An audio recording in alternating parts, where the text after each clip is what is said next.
우리 좌우에 계신 분들하고 같이 마라나타라고 한번 인사 한번 해보시겠습니다. 이렇게 오른손을 드시면서 마라나타 하시면 됩니다. 네.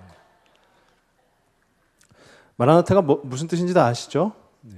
아멘 주 예수여 어서 오시옵소서, 속히 오시옵소서 마라나타입니다. 이 마라나타라는 것은 아시다시피 그 초대교회에서 그 초대교회 성도들이 만나면 인사하던 것이 바로 마라나타예요. 그들이 왜 아멘 주 예수여 어서 오시옵소서 이렇게 인사를 했을까요? 그 삶이 굉장히 고단하고 피곤하였기 때문입니다. 왜냐하면요, 예수님을 믿는데 그 예수님을 믿는 것을 가지고 핍박하니까, 박해하니까, 박해함을 받고 핍박을 받으니까 이들이 얼마나 괴로웠겠습니까? 그래서 이들의 마음 가운데는 소망이 있었던 것입니다. 그 소망이 무엇이냐면요, 주님 빨리 오시옵소서라는 거예요. 주님이 오시면 우리가 이 핍박 가운데서 벗어날 수 있습니다 라는 그 고백이 바로 그 마라나타라는 것입니다. 이번 주간에 그 담임 목사님께서 오늘까지 휴가셔서요, 제가 오늘 금요비전 집회도 단에 섰습니다. 이번 주간에 제가 계속해서 새벽 기도를 인도하면서 그 디모데전서의 말씀을 가지고 성도란 무엇인가라는 제목으로 계속 그 말씀을 전했습니다. 그 중에 디모데전서 6장 12절 상반절에 보면은요, 이런 말씀이 있습니다. 믿음의 선한 싸움을 싸우라 영생을 취하라 라는 말씀이에요. 믿음의 선한 싸움을 싸우라 영생을 취하라. 이 한 구절이지만 이 구절을 통해서 알 수 있는 것은 무엇이냐면요, 성도의 삶이 그만큼 치열하다라는 거예요. 믿음의 선한 싸움을 싸우라. 그러니까 믿음의 선한 싸움이요, 무슨 악한 영과 대적하는 그 전쟁터에서만 있는 것이 아니라 성도들이 살아가는 모든 그 일상에서 이루어진다라는 것이죠. 그러니까 성도들의 삶이 그만큼 치열하다라는 것이에요. 그리고 또 뒤에 영생을 취하라라는 것이 무엇이냐면요, 성도라면 어디에 소망을 둘 것이냐라는 것이에요. 성도라면 무엇에 소망을 둘 것이냐, 영생, 즉 영원히 사는 것이죠. 우리가 예수님께서 다시 오셨을 때에, 예수 그리스도께서 재림하셨을 때에 우리가 하늘로 같이 들려 올라가는 그 소망, 그 소망을 취하라라는 것이에요. 성도의 궁극적인 소망입니다. 성도의 궁극적인 소망이 영생인데, 우리가 우리 구원의 과정에 대해서 한번 간단히 생각을 해보면요, 세 가지로 얘기할 수 있습니다. 칭의, 성화, 영화 과정이에요. 오늘 새벽에도 들으신 분들도 계시겠지만 복습이 그만큼 또 중요합니다. 그래서 칭의는 무엇이죠? 의롭다 여김을 받는 거죠. 믿음으로 내가 예수님을 믿습니다라는 그 믿음으로 의롭다 여김을 받는 것이에요. 그럼 성화는 무엇이냐면요, 이제 의인이 되었으니 의인다운 삶을 살아가야 하는 것이 바로 성화라는 것이에요. 그 후에 영화는 예수님께서 다시 이 땅에 오셨을 때에 그 의인들을 그러니까 모든 이들을 심판하시는데 그 중에 의인들을 같이 데리고 올라가시는 것이다 라는 것이죠. 그게 바로 영생이라는 것입니다. 우리가 영생의 개념을 잘 이렇게 이해하셔야 되는데요, 영생의 개념이 우리는 흔히 우리가 죽은 뒤에, 이 땅에서의 삶을 마감한 후에 죽은 뒤에 가는 그 천국에 들어가는 것이 영생이다라고 생각을 하는데요, 그것도 물론 틀린 표현은 아니지만 더 확실한 표현이 무엇이냐면요, 주님이 다시 오셨을 때에 그 심판에 통과하는 것이 바로 영생이라는 것이에요. 심판에 통과하지 못하면 내가 믿음으로 구원을 받았는데 나는 그럼 무조건 들어가는 것 아니냐, 같이 올라가는 것 아니냐라고 하시겠지만, 그 심판의 결정권은 누가 갖고 계실까요? 우리한테 있는 것이 아니고 하나님께 있는 것이에요. 그래서 우리가 잘 아시는 그 말씀 가운데요, 마태복음 7장 21절 말씀인데요, 제가 한번 읽겠습니다. 나더러 주여 주여 하는 자마다 다 천국에 들어갈 것이 아니요 다만 하늘에 계신 내 아버지의 뜻대로 행하는 자라야 들어가리라. 아멘. 그러니까 나더러 주여 주여 하는 자마다 주님 주님 하면서 그냥 믿음으로 의롭다 여김을 받았습니다, 그냥 성도의 삶을 살고 있습니다, 그런 사람들이 다 천국에 들어갈 것이 아니라고 예수님께서 말씀을 하시는 거예요. 그러면 누가 들어가느냐 하니까요, 다만 하늘에 계신 내 아버지의 뜻대로 행하는 자가 들어간다라는 것입니다. 이것은요, 우리가 어떤 행함을 강조하는 것, 아니고요.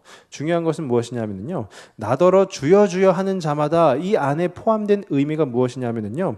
이제 심판대 앞에 섰습니다. 예수님께서 다시 오셔서 심판대 앞에 섰는데 거기서 이제 그 심판을 통과하기 위해서 내가 손을 드는 거예요. 주님, 주님 하면서 손을 드는 거예요. 손을 들면서 뭐라고 할까요?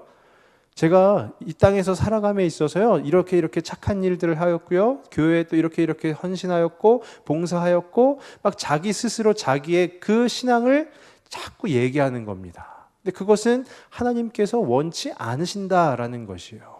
무엇이냐 하면요, 하나님께서 다만 하늘에 계신 내 아버지의 뜻대로 행하는 자, 무엇이냐 하면요, 하나님이 거룩하게 살라라고 하였을 때 거기에 부합하게 거룩하게 살았으면 우리가 주님, 주님 저 여기 있습니다, 빨리 이 심판 가운데 통과시켜 주십시오 라고 하지 않아도 하나님께서 그를 들어서 올리신다라는 것이에요. 중요한 것은 무엇이죠? 하나님 앞에 거룩하게 사는 것이 중요한 것이에요. 그 거룩의 기준은 누가 결정하는 것일까요? 하나님께서 결정하시는 것입니다. 그러니까 우리가 성도의 그 궁극적인 소망이 바로 영생, 즉 우리가 예수님이 다시 오셨을 때에 예수 그리스도의 재림 때에 그 심판에 통과하는 것이라고 하였는데 그 결정권 바로 하나님께 있는 것입니다. 그러니까 우리는 소망을 가져야 되는 것이에요. 어떤 소망을 가져야 되느냐? 내가 이렇게 하면 하나님께서 좋아하시겠지. 물론 굉장히 좋은 생각이죠. 그렇지만 하나님께서 원하시는 것이 무엇인가? 그리고 하나님께서 나를 통해서 하실 일들이 무엇인가? 곰곰이 따져보고 또 따져보아야 한다라는 것이에요. 그렇게 되면 어떻게 될까요? 자연스럽게 하나님에 대해서 계속 생각하게 되는 것이죠. 내 기준에서 생각하고 내 기준에서 판단해서 하는 것이 아니고요. 하나님께서 과연 원하시는 것이 무엇인가 라고 했을 때 어떻게 할까요? 하나님에 대해서 자꾸 생각하는 것이죠. 이렇게 하면은 그냥 하나님께서 기뻐하시겠지라는 것이 아니고요. 과연 하나님께서 원하시는 것이 무엇인가 라는 것이에요. 과연 하나님께서 원하시는 것이 무엇인가. 우리 인간과 인간과의 관계에서도 마찬가지 아니겠습니까? 저도 남편이지만 여기 이 자리에 남편분들도 계시지만요, 남편들이 자기의 생각에 따라서 그냥 막 합니다. 와이프의 의견 이런 거 중요하지 않고요. 이렇게 하면 우리 와이프가 좋아하겠지, 우리 아내가 좋아하겠지라고 하면서 한다라는 말씀이에요. 근데 실제로는 좋아하지를 않는다라는 거죠. 제가 얼마 전에 그런 생각을 했어요. 꽃 한 다발 사다 주면 좋아하겠지 해서 꽃을 사다 줬더니 당장 물어보더라고요. 이거 얼마냐? 이거 어디에서 샀냐? 꽃을 이미 꺾은 거니까 이건 뭐 환불도 안 되지 않습니까? 근데 중요한 것은요, 아내가 어떠한 것을 좋아하느냐 이것에 대해서 생각해야 된다라는 것이에요. 그렇지 않고 그냥 꽃 한 다발 사다 주면 정말 멋진 남편 되겠지라는 것이 아니다라는 것이에요. 우리의 신앙이 그와 마찬가지다라는 것입니다. 하나님의 뜻이 무엇이냐 그것을 알기 위해서는 우리가 끊임없이 그 하나님에 대해서 계속 묵상하고 또 생각해야지만이 알 수가 있는 것이에요. 단 한 번 하나님이 그러셨구나 해가지고 풀 수 있는 문제가 아니다라는 것입니다. 그래서 하나님께서 원하시는 것이 무엇이냐? 디모데전서 6장 12절을 다시 한번 보면은 믿음의 선한 싸움을 싸우라, 영생을 취하라라는 거예요. 주어진 환경 가운데서 치열하지만 그래도 열심히 살아가라라는 것이죠. 근데 그냥 단지 세상적으로 열심히 사는 것입니까? 그러면 믿음의 선한 싸움이라고 하지는 않겠죠. 하나님께서 정하신 그 거룩함을 쫓아가는 그 치열함으로 이 땅 가운데서 살아가라라는 것이요. 그리고 영생을 취하라라는 것입니다. 소망을 품어라라는 것이요. 소망을 품어라. 어떤 소망이요? 영생. 우리가 하나님 앞에 그 심판에 통과하는 그 소망을 품으라라는 것입니다. 오늘 우리가 함께 읽은 이 누가복음 21장 이 본문은요, 성전 파괴 그리고 마지막 때의 징조에 대해서 나타내고 있습니다.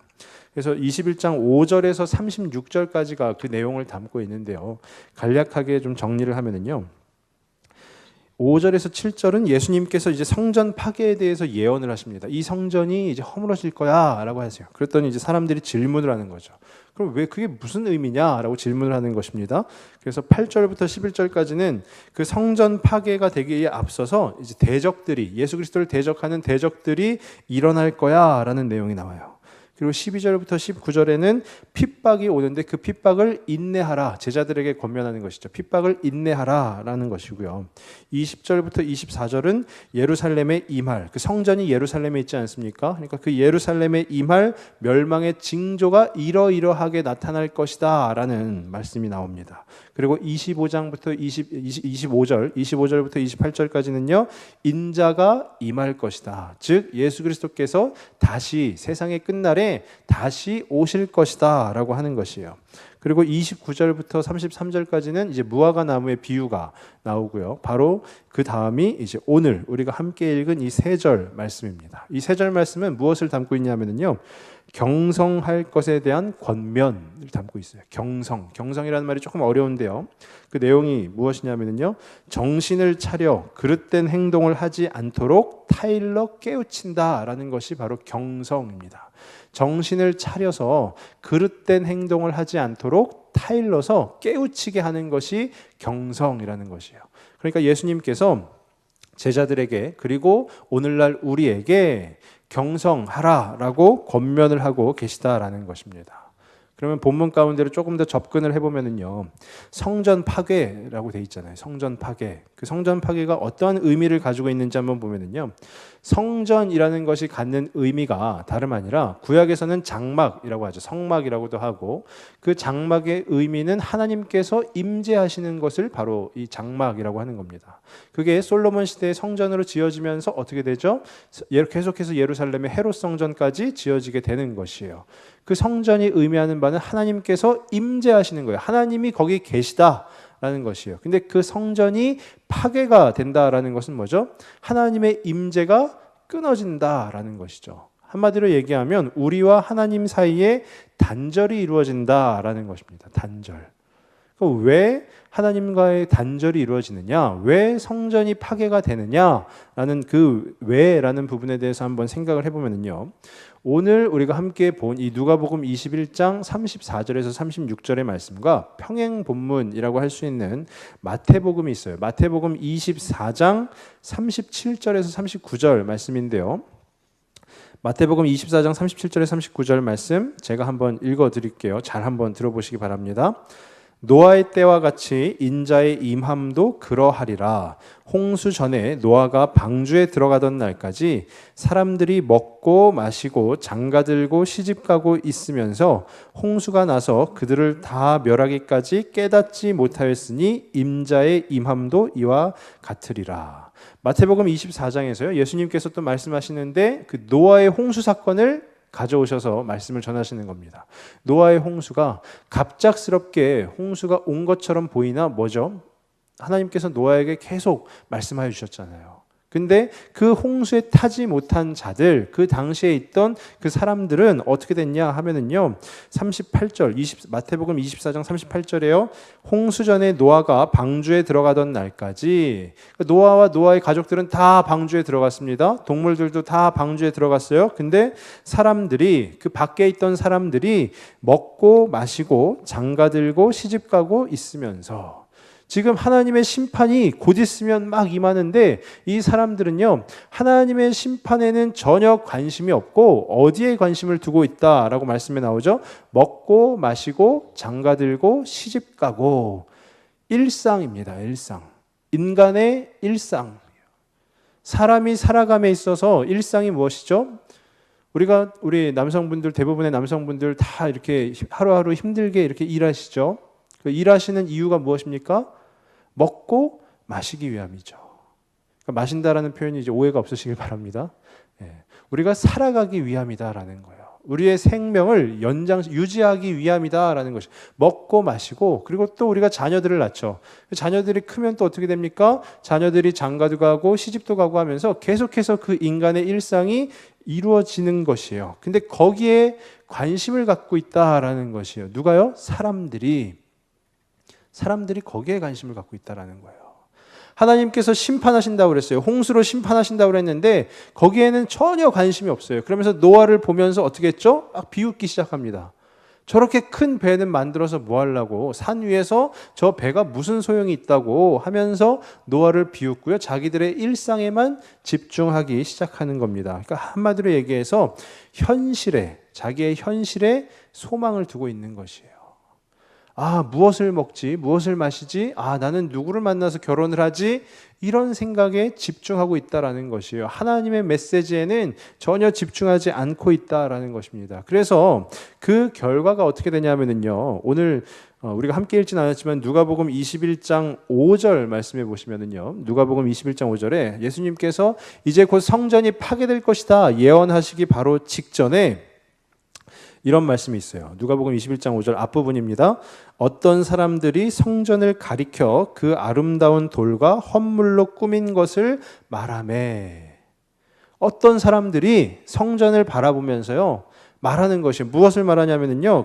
그 아름다운 돌, 성전이 아름다운 돌로 되어 있고 또 헌물로 꾸며진 것을 계속 보면서 말하는 것입니다.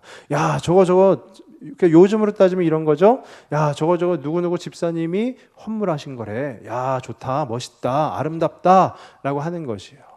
근데 제가 아까 말씀드렸죠. 성전의 본래의 의미가 무엇이라고요? 하나님의 임재하시는 것이다 라는 거예요. 성전에서 제일 중요한 것이 무엇이냐면요, 하나님께서 임재하시는 것입니다. 근데 이 어떤 사람들의 관심은 어디에 있어요? 하나님의 임재하심이 아니라 그 성전 건물이 잘 꾸며진 것에 관심을 두고 있다라는 것이에요. 그러면서 야, 우리 성전 진짜 멋있다라고 자기의 그 현실에 안주하고 있다라는 것이죠. 현실에 집중하고 있다라는 것입니다.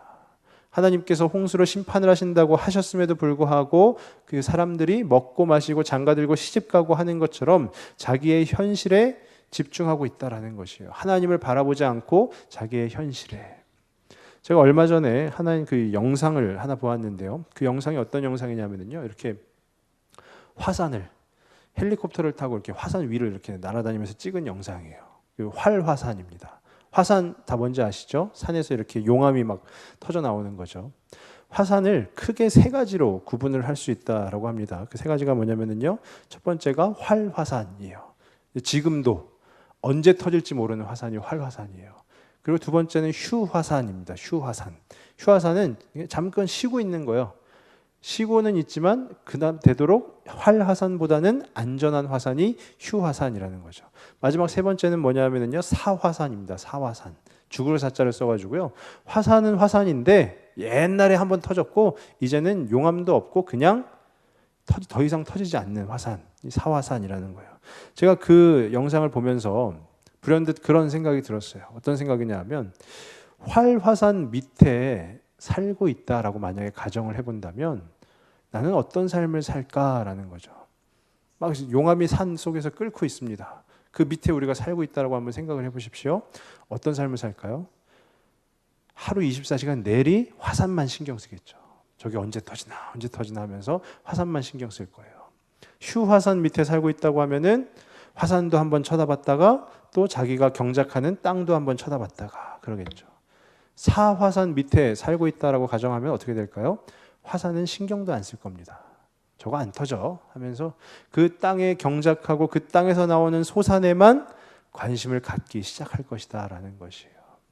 성도의 삶이 지금 예수님께서 말씀하시는 그 성도의 삶이 성전이 파괴가 되었다라는 것이요, 그런 의미를 가지고 있는 것이에요. 처음에는 하나님과 막 굉장히 친밀한 것 같습니다. 하나님께서 무슨 말씀만 하시면은요, 예, 주님 하면서 막 헌신하고 순종할 것처럼 합니다. 그런데 그게 조금 뜸해지면 어떻게 될까요? 하나님 한번 보고 내 삶을 한번 보고라는 거죠. 근데 만약에 사화산처럼 아예 이제 화산이 죽었다라고 한다면 하나님에 대한 그 마음이 단절이 되었다, 즉 성전이 파괴가 되었다라고 한다면 우리는 어떻게 되겠습니까? 화산을 쳐다보지도 않듯이 하나님께로는 시선도 돌리지 않는 거예요. 성도라는 이름은 가지고 있지만 하나님은 쳐다보지도 않으면서 내가 경작하고 있는 땅과 그 땅에서 나오는 열매들, 그 소산들에만 신경을 쓴다, 집중을 한다라는 것이죠. 정말로 우리는 경계해야 합니다.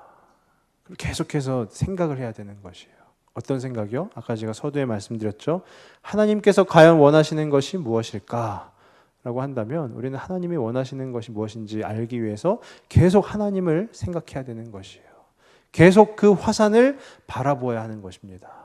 하나님께서 언제 말씀하여 주실까? 우리는 알 수가 없잖아요. 우리 아까 전에 찬양했죠? 그날이 도적같이 임한다고요. 그러니까 언제 말씀해 주실지 모르니까 우리는 어떻게 해야 되겠습니까? 계속 바라보아야 하는 것이에요. 계속 바라보아야 합니다. 혹시 야구 경기 좋아하시는 분 계십니까? 야구 경기가요, 굉장히 단순할 것 같지만 어렵습니다. 굉장한 집중을 요하는 경기인데 왜 그러냐면요, 투수가 공을 던지잖아요. 타자가 치잖아요. 모든 수비수가, 그 선수들이 그 공에만 집중을 하고 있어야 돼요. 그 공을 바라보지 않고 있으면요, 공이 자기한테 날라와도 자기가 공을 맞는 거지 그 공을 잡아낼 수가 없는 것이에요. 집중을 해야 된다는 것이, 어디에 집중합니까? 공에 집중을 해야지 그 공을 잡을 수 있다는 것이죠. 하나님께서도요, 언제 말씀하실지 모르지만 하나님의 말씀하시기를 기다리면서 우리는, 성도는 어떻게 해야 되느냐? 계속 그 하나님을 바라보아야 한다는 것입니다. 물론 이 땅에 살아가면서 우리에게 필요한 것들도 있죠. 그것들도 지켜 행해 나가는 것이 당연합니다. 하지만 성도의 삶은 믿음의 선한 싸움을 싸우는 삶으로서 하나님을 계속해서 바라보아야 하는 것입니다. 그렇기 때문에 예수님께서 오늘 본문 가운데 성전 파괴에 대해서 예언하시면서요, 마지막으로 경성할 것을 말씀하시면서 권면하는데, 그러면 우리가 어떻게 해야 되느냐라고 한번 보면은요, 말씀 가운데 34절, 우리 다시 한번 34절 말씀 한번 읽겠습니다. 너희는 스스로 조심하라. 그렇지 않으면 방탕함과 술 취함과 생활의 염려로 마음이 둔하여지고 뜻밖의 그날이 덕과 같이 너희에게 임하리라. 아멘. 어떻게 하라고요? 너희는 스스로 조심하라 라는 것이에요. 어떤 무엇을 조심하냐 하면은요, 뒤에 나오죠. 그렇지 않으면, 조심하지 않으면 어떻게 된다고요? 방탕함과 술 취함. 방탕함과 술 취함에 빠져들게 된다라는 것이요. 세상 속으로 빨려 들어가게 된다라는 것입니다. 방탕함과 술 취함이 흔히 우리가 얘기하는 음주, 가무, 그것만을 포함하는 것이 아니고요. 하나님의 자리가 있는데, 그 하나님의 자리에 하나님이 있어야 되는데 그 다른 것으로 대체되어진 것을 모두를 말하는 것이에요. 아까 화산 얘기를 했죠. 우리가 화산을 계속 바라봐야 합니다. 하나님을 계속 바라봐야 합니다. 근데 그 하나님을 바라보아야 하는 그 자리에 하나님 아닌 다른 것을 우리가 대체시켜 놓는 것, 그게 바로 방탕함과 술 취함이라는 것이에요. 세상 속으로, 거룩해야 되는 성도가 세상 속으로 들어가는 것을 말하는 것이에요. 두 번째는 뭐죠? 생활의 염려입니다. 생활의 염려. 생활의 염려는 뭐 따로 말씀을 안 드려도 다 아실 거예요. 우리가 살아가면서 만나게 되는 고민들, 또 문제들, 우리의 건강에 대한 것도 있을 것이고요, 재정에 대한 부분도 있을 것이고, 또 우리 자녀, 또 부모님들에 대한 것도 있을 것이고요, 관계에 대한 부분들도 있을 것이고, 그 생활 가운데서 우리가 염려하게 되어지는 그 모든 것들, 그것을 거기에 집중을 하게 된다라는 것이에요. 거기에 집중을 하게 된다. 그렇게 되면은요, 방탕함과 술 취함과 생활의 염려로, 그것이 우리가 거기에 집중을 하게 되면 어떻게 된다고요? 말씀 가운데 마음이 둔하여진다라고 되어 있어요. 마음이 둔하여지는 것은요, 우리 안에 계시는 성령을 소멸하는 것입니다. 우리는 성령 충만을 꿈꾸는 사람들이 바로 성도 아니겠습니까? 근데 오히려 그와는 정반대로 성령을 소멸하게 되는 성도의 신앙이 연약해진다라는 것이에요.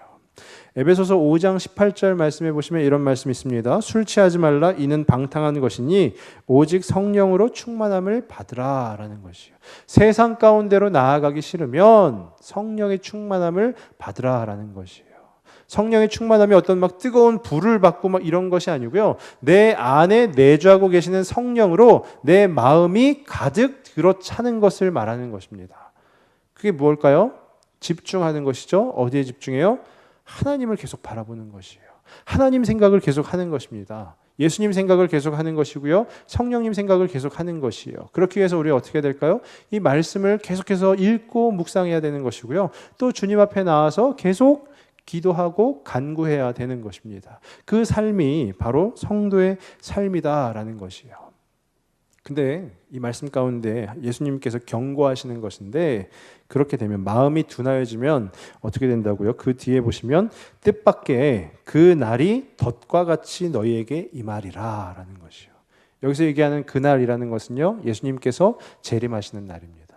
예수님의 재림의 때 그 날이 우리에게 어떻게 임한다고요? 덫과 같이 임한다라는 거예요. 성도가 제가 아까 말씀드렸죠. 영생을 취하라 해가지고요. 성도가 갖는 궁극적인 소망이 바로 예수 그리스도의 재림입니다. 그래서 초대교회 성도들은 마라나타 이렇게 인사했다고 했습니다. 영광스러운 날이 그 날이에요.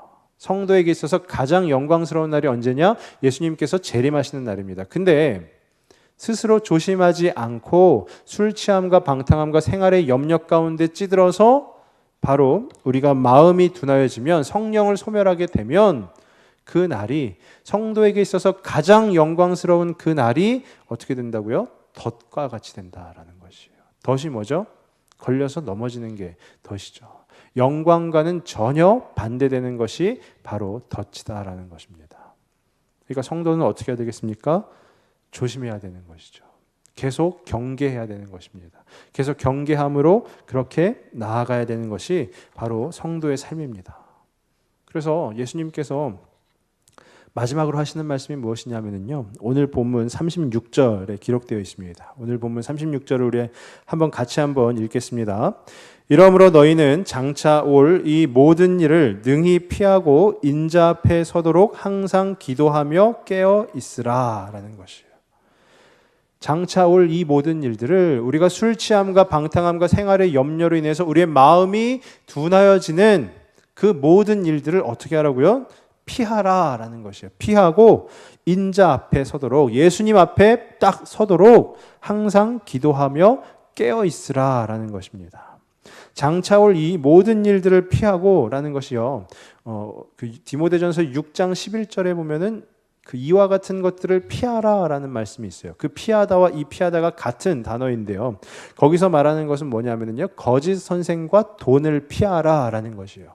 거짓이 무엇이죠? 참의 반대가, 진리의 반대가 거짓입니다. 그러니까 진리가 아닌 것을 따르는 것을 피하라라는 것이에요. 그리고 돈은 그 세상 가운데 빠져드는 아까 술 취함과 방탕함과 동일한 것입니다. 세상 가운데 빠져드는 대표성을 가지고 있는 것은요. 그거를 피하라라는 것이에요.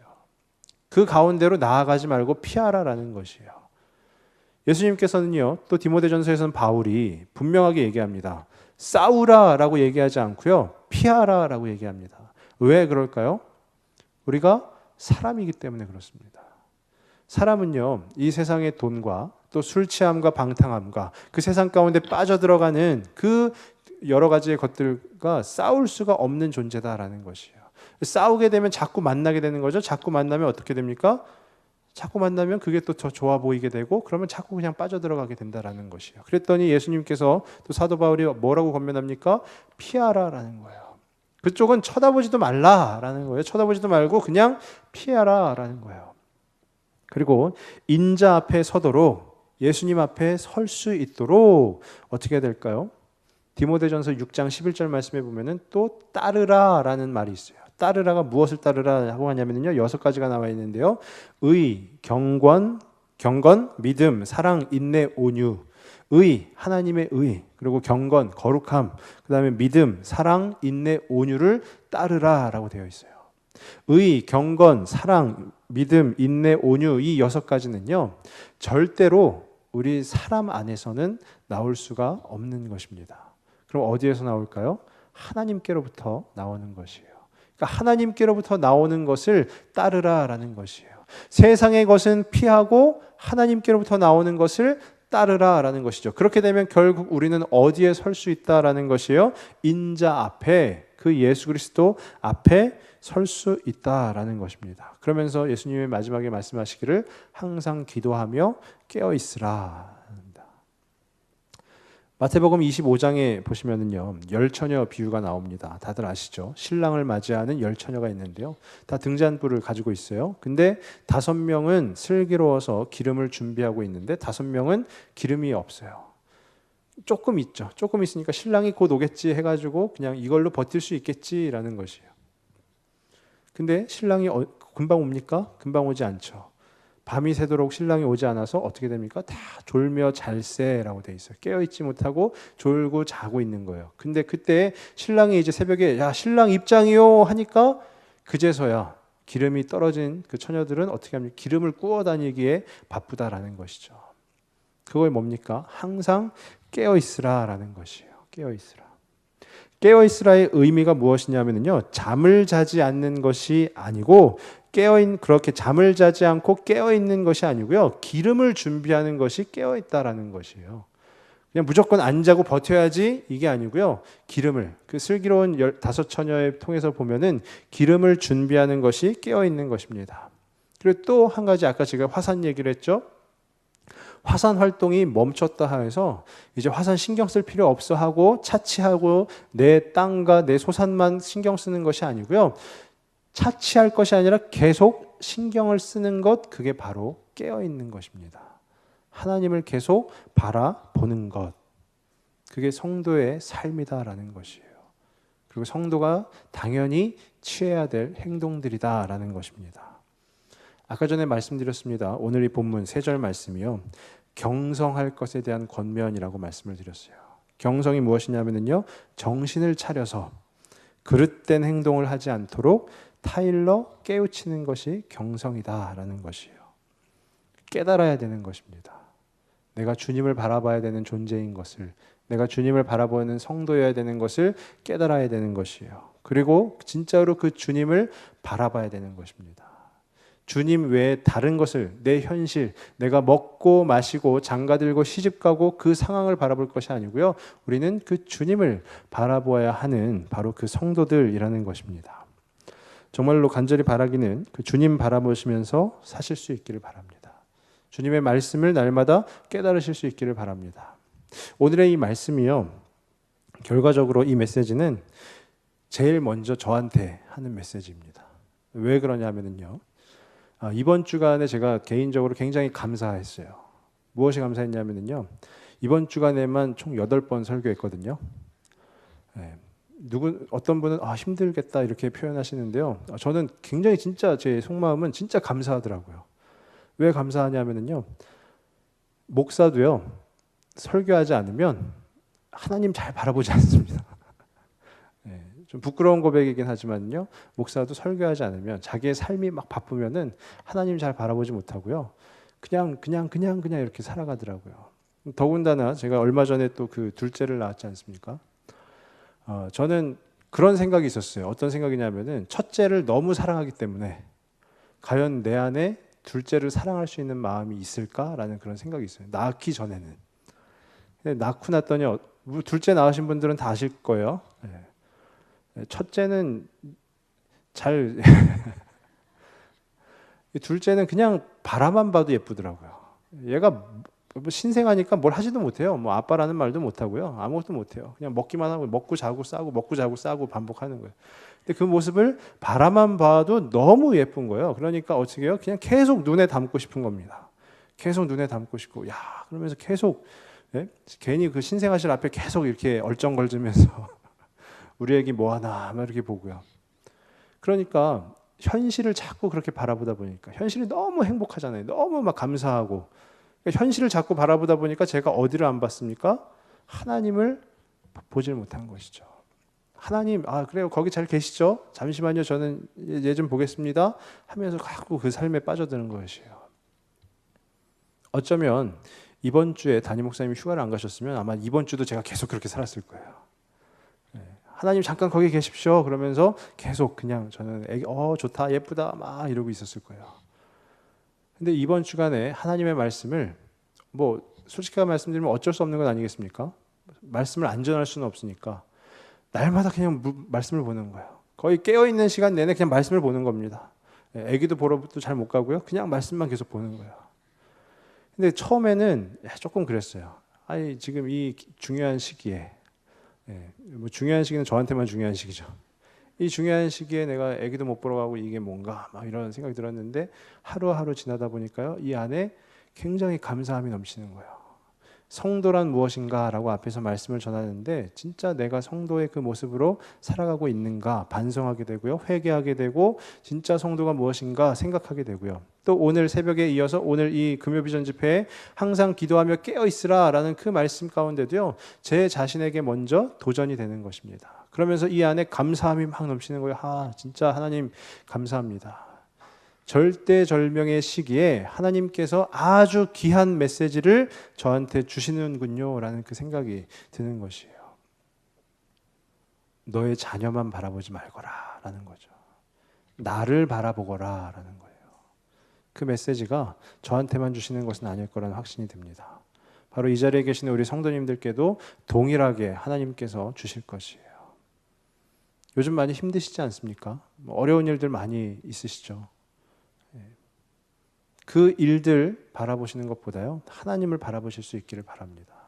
물론 그게 굉장히 힘든 일이에요. 우리가 신경을 쓴다라는 것은요, 어떤 염려가 있고 고민이 있어서 신경을 쓴다라는 것은 자꾸 우리가 의도하지 않아도 자꾸 그쪽으로 나의 신경이, 나의 시선이 갈 수밖에 없는 것입니다. 그런데 성도는 누구냐면요, 의지적으로 그것을 떠나서 하나님을 바라보아야 하는 것이에요. 하나님을 만나야 하는 것입니다. 그렇게 되면 먼저 그의 나라와 그의 의를 구하라, 그리하면 너희에게 이 모든 것을 더하시리라 라고 마태복음 6장 33절에 말씀하셨듯이 우리의 삶에 정말로 하나님 안에서 형통이 주어지는 것입니다. 저는 간절히 바라기는 그 하나님을 바라보실 수 있기를 바랍니다. 그리고 그 마음 가운데 소망을 품으실 수 있기를 바랍니다. 어떤 소망이냐면요, 마라나타, 그 소망이에요. 아멘 주 예수여 속히 오시옵소서. 제가 전에 교회 있을 때 어떤 한 권사님이 소망을 막 하고 계시더라고요. 저 어떤 소망이냐고 한번 여쭤봤어요. 이번에 집을 샀는데 그 집값이 오르길 바라는 소망을 갖고 계시더라고요. 또 어떤 분은요, 이제 자녀가 막 이제 혼사를 앞두고 있는데 그 정년기가 됐는데요, 우리 아이가 진짜 좋은 배우자를 만나서 결혼했으면 좋겠다라는 그 소망을 갖고 계시더라고요. 물론 제가 그것을 뭐 비하하는 것은 아니에요. 부정하는 것도 아닙니다. 저도 마찬가지거든요. 근데 중요한 것은 성도는 자기의 삶과 자기의 자녀, 또 자기의 부모, 또 자기의 어떤 그 모든 일들이 어떻게 하나님 안에서 잘 되기를 바라는 것도 당연히 그 마음을 품어야 되지만, 그에 앞서서, 그에 우선하여서 하나님을 더 깊이 바라보아야 하는 것이 바로 성도라는 것이에요. 그래서 저는 간절히 바라기는 우리 성도님들 하나님 앞에 나아가실 수 있기를 바랍니다. 하나님을 바라보실 수 있기를 바라고요. 하나님에 대해서 끊임없이 생각하실 수 있기를 바랍니다. 하나님의 뜻이 무엇입니까? 우리 가정에 대한 하나님의 뜻이 무엇입니까? 내 자녀들에 대한 하나님의 뜻이 무엇입니까? 그리고 나에 대한 하나님의 뜻이 무엇입니까? 라는 것을 끊임없이 하나님 앞에 여쭤보실 수 있기를 바라요. 그래서 하나님과 그 함께 하시는 그 삶을, 그 복된 삶을, 그 영광스러운 삶을 살아가시는 저와 우리 모든 성도님들이 다 되시길 주님의 이름으로 축원합니다.